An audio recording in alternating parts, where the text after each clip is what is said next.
So, women empowerment is a fundamental human right recognized by the global organization such as United Nations and World Economic Forum. So, gender equality goals aims a key component to attain the UN Sustainable Development Goal SDG 5 gender equity.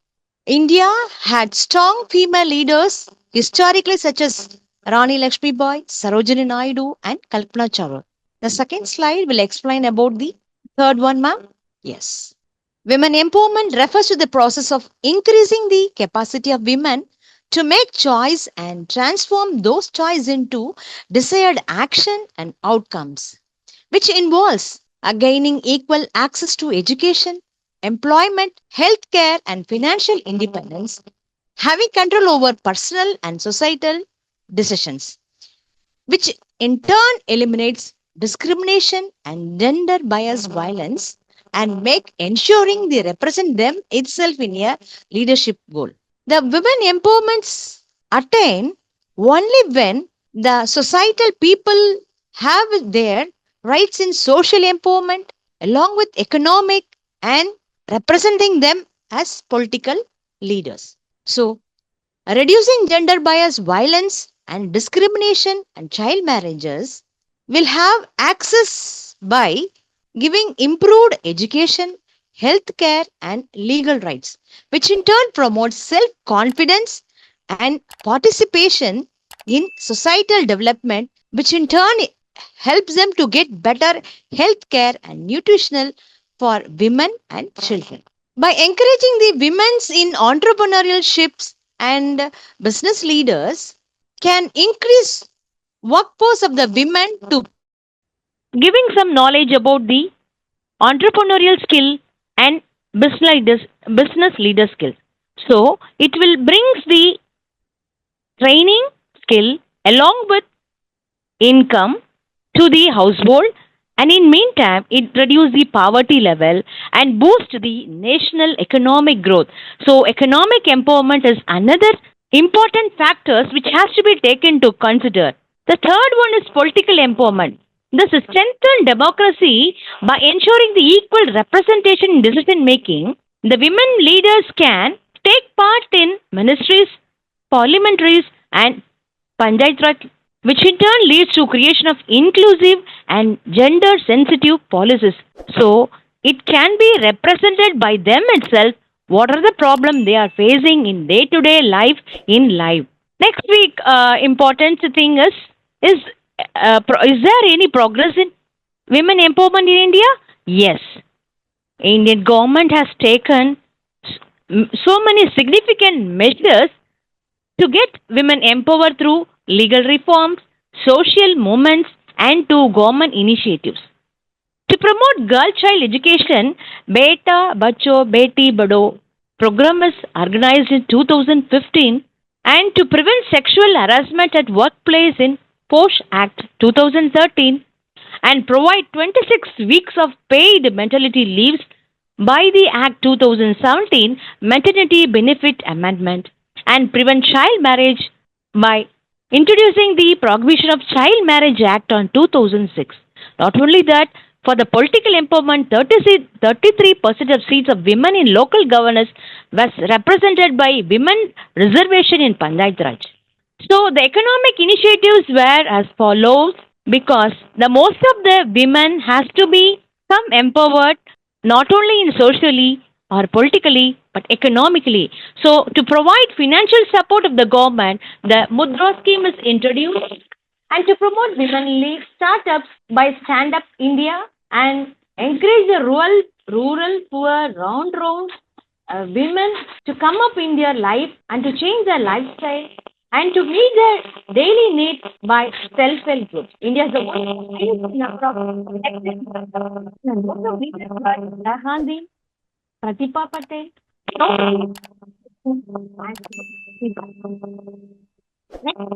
Not only of the country, not only empowerment, we have to take into account this the health and nutrition of the women, child.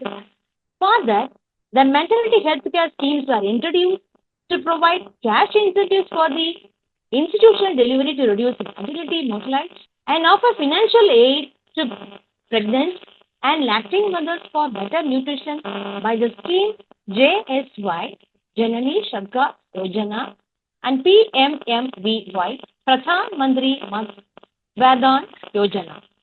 And the focus of reducing malnutrition and anemia among the women and children, and to promote awareness about the proper nutrition, breastfeeding, and parental care by Poshan Abhiyan by 2018. So, to get the increase in the access of healthcare, expansion of Anganwadi centers, and free sanitary napkins distributed, and mental health awareness campaigns were conducted by the Anganwadi members, and now it is given from college level. The next important concept for women is economic empowerment. Women to participate equally in economic activities, access financial resources, and achieve financial independence, contributing to overall national development. So, the GDP income generated from the women is increased. Next, the war women are joined by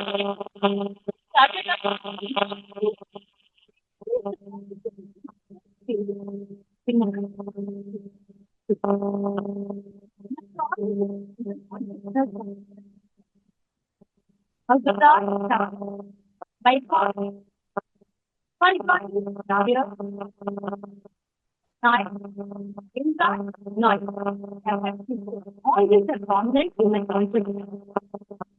So, when they are coming into the MSME, where the RBI has given power to the nationalized bank to give training to the women entrepreneurs free of cost, and to cope up them with how to start a business, and by live studies like successful entrepreneurs, mentoring them with successful entrepreneurs. So 20% of the successful women entrepreneurs were come up in India by MS. So government support through subsidies, training, and financial aid, they are coming up, and their financial status also come up. And another one important factor is self-help groups and microfinance also giving the joining hand to them to come up in their life as a women entrepreneur and business owner. The Stand Up India provides bank loan between 10 lakh to 1 crore to women entrepreneurs. The Skill India train women in vocational training to improve employability. Maliga e-hat, an online marketplace launched by the government to help women entrepreneurs skill their products. And Mahatma Gandhi National Rural Employment Guarantee Act will guarantee 100 days along. That is noted as agri-based industries. So, despite the progress, women face several economic bills. Though so many measures are taken by the government, still we are facing some challenges where gender wage gap. Women earn less than men for the same work. Then unpaid domestic work. Women spend 3 to 5 minutes more time. Household chores. Then men affect their career growth. Then workplace harassment, discrimination. Many of the women facing unpaid work environment, bias in professional promotions, and lack of maternity support. Not only that, the most and foremost one is the women not struggle to secure business loan and partner. So the political empowerment of the women is the political empowerment ensure that women have equal representation, decision making power, and leadership opportunities in governance and policy making too. But it plays a crucial role in achieving gender equality and inclusive development, where they get their power and income and recognition, respect also. So 33% of women in Panchayat Raj institutions under the 73rd Constitutional Amendment in 1992. Currently, over 1.45 million women served as elected representatives in local government. Some states like Bihar, Rajasthan, and Madhya Pradesh have increased their reservation to 50%. It is notable. So, women in parliaments and state assemblies, 15% of the seats were granted to women, and Women Reserve Bill 2023 aims to provide 33% reserve of women in parliamentary and state legislation, ensuring that great participation at national level too. And the key women leaders in India and political levels were Indira Gandhi, first female Prime Minister of India, 1966 to 77 and 1980 to 84, Pratima Patel, first female President of India, 2007 to 2012, Draupadi Murmu, first tribal woman President of India, 2020 and still there, Nirmala Sitharaman, first full-time female Finance Minister of India. So the challenges of women political environment were as follows. Under representation in higher position, women hold few positions in cabinet ministries, chief minister role, and key decision-making bodies. Social norms often discourage women from entering politics. Many women face stress, discrimination, and safety concern in politics. Not only that, women candidates often struggle with funding and political backing compared to their male counterparts. In the session is women empowerment will definitely bring the national development, where education and entrepreneurship are the key to financial freedom. Great representation in politics is crucial for gender inclusive governance, and equal pay and workplace security are very much essential for true empowerment. Health and legal reforms must continue for holistic progress.